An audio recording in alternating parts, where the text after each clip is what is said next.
Hello friends, welcome to our cooking channel Bharti creation. આજે આપણે બનાવીશું એક નવા ટેસ્ટમાં મગની દાળનો ટેસ્ટી અને ઇન્સ્ટન્ટ હાંડવો। તો ચાલો બનાવીએ। મગની દાળનો ટેસ્ટી અને ક્રિસ્પી હાંડવો બનાવવા માટે આપણે મગની જે ફોતરાવાળી દાળ આવે છે તે લીધી છે અને 1 કપ જેટલી દાળને આપણે 3 થી 4 પાણીથી સારી રીતે ધોઈ અને 2 કલાક માટે પલાળી લીધી છે। તો આપણે જોશું આ મગની દાળ સરસ રીતે પલળી ગઈ છે। હવે આમાંથી આપણે વધારાનું પાણી દૂર કરીશું। દાળને આપણે ક્રશ કરવાની છે એટલે એક મિક્સર ગ્રાઇન્ડર લઈશું અને તેમાં જે આપણે પલાળેલી મગની દાળ છે તે લઈશું। તેમાં આપણે 2 થી 3 નંગ ઝીણા કટ કરેલા મરચાં લઈશું અને આપણે અત્યારે હાંડવાનું બેટર થીક બનાવવાનું છે એટલે પાણી નાખ્યા વગર આ દાળને આપણે ક્રશ કરી લઈશું। તો આપણે દાળને સરસ રીતે ક્રશ કરી લીધી છે અને તમે જોશો પાણી નાખ્યા વગર પણ તે સરસ રીતે સ્મૂથ થઈ જાય છે। પણ જો તમારે પાણી નાખ્યા વગર ન ક્રશ થાય તો તમે 2 થી 3 ચમચી જેટલું પાણી મિક્સ કરી શકો છો। હવે આ પીસેલી દાળને આપણે બાઉલમાં કાઢીશું અને જે બીજી દાળ છે તેને પણ આવી રીતે ક્રશ કરી લઈએ। બધી પલાળેલી મગની દાળને આપણે સરસ રીતે ક્રશ કરી લીધી છે। હવે હાંડવાને ટેસ્ટી બનાવવા માટે આપણે અમુક વેજીટેબલ મિક્સ કરીશું।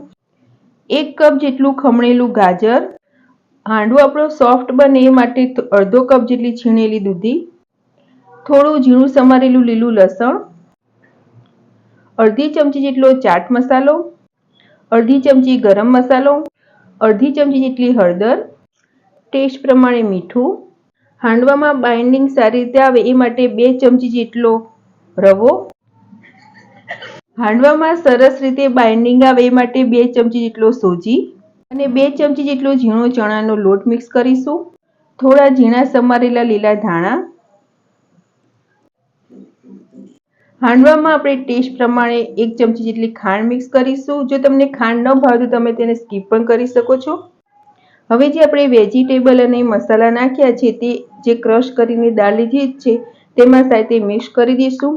અત્યારે મેં ઠંડીની સિઝન છે એટલે લીલું લસણ લીધું છે, પણ જો તમારી જોડે લીલું લસણ ન હોય તો તમે જ્યારે મગની દાળને ક્રશ કરો ત્યારે સૂકું લસણ નાખી શકો છો।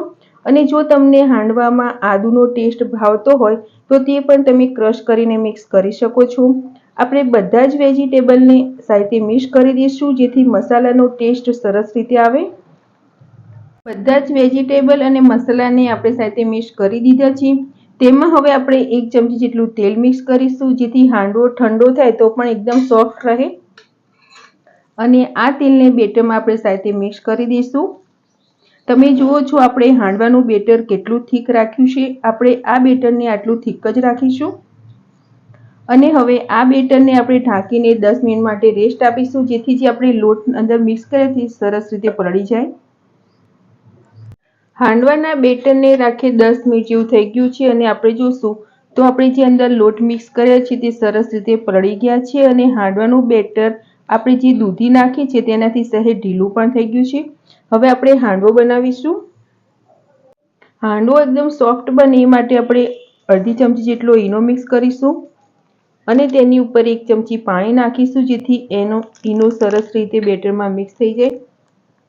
ઈનોની જગ્યાએ તમે ખાવાનો સોડા પણ લઈ શકો છો। ઈનોને આપણે આ બેટરમાં સારી રીતે મિક્સ કરી દઈએ। હાંડવો બનાવવા માટે અત્યારે આપણે આવું નાનું તડકા પેન મળે છે તે લીધું છે અને તેને આપણે ગેસ પર ગરમ કરવા માટે મૂકી દીધું છે। તેમાં આપણે 1 ચમચી જેટલું તેલ લઈશું। જો તમારી પાસે આવું તડકા પેન ન હોય તો તમે નાની કઢાઈમાં પણ બનાવી શકો છો। તેલ સરસ રીતે ગરમ થઈ જાય પછી તેમાં આપણે અડધી ચમચી જેટલી રાઈ લઈશું।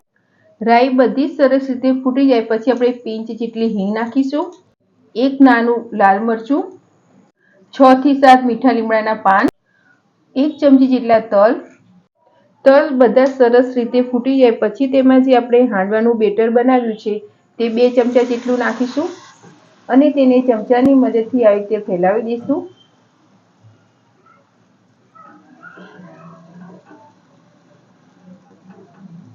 બેટર નાખીને આપણે આને ઢાંકીને 5 મિનિટ જેવું એક સાઈડ થવા દઈશું। લગભગ 5 મિનિટ જેવું થઈ ગયું છે અને આપણે ફ્લેમ મીડિયમ જ રાખી હતી। હવે આને પલટાવીને બીજી સાઈડ પણ આપણે 3 થી 4 મિનિટ માટે થવા દઈશું અને આપણે જોઈશું તો સરસ ક્રિસ્પી થઈ ગઈ છે। હવે નીચેની સાઈડ પણ આપણે એને 4 થી 5 મિનિટ મીડિયમ ફ્લેમ પર થવા દઈએ। લગભગ 4 થી 5 મિનિટ થઈ ગઈ છે અને નીચેની સાઈડ પણ સરસ ક્રિસ્પી આપણો હાંડવો તૈયાર થઈ ગયો છે. હવે આ હાંડવાને આપણે પ્લેટમાં કાઢી લઈશું અને બીજા બેટરમાંથી પણ આપણે આવી રીતે હાંડવો તૈયાર કરી લઈશું. તો ફ્રેન્ડ્સ, તૈયાર છે મગની દાળમાંથી એકદમ ટેસ્ટી અને ક્રિસ્પી હાંડવો. આ હાંડવો તમે એકવાર બનાવશો તો બીજો હાંડવો જરૂર ભૂલી જશો અને બનાવવામાં સિમ્પલ તો છે. આ હાંડવાને તમે ટોમેટો કેચઅપ, ગ્રીન ચટણી તેમજ દહીં સાથે પણ લઈ શકો છો. સવારે ચા સાથે બનાવી શકો છો અથવા તો તમે રાતે ડિનરમાં પણ બનાવી શકો છો. બનાવવામાં એકદમ સિમ્પલ અને ખાવામાં ખૂબ જ ટેસ્ટી બને છે. જો તમને હાંડવાની રેસીપી સારી લાગી હોય તો મારા વિડીયોને લાઇક, શેર અને આવી જ નવી નવી રેસીપી જોવા મારી ચેનલને સબસ્ક્રાઇબ કરજો. મારો વિડીયો જોવા બદલ થેન્ક યુ.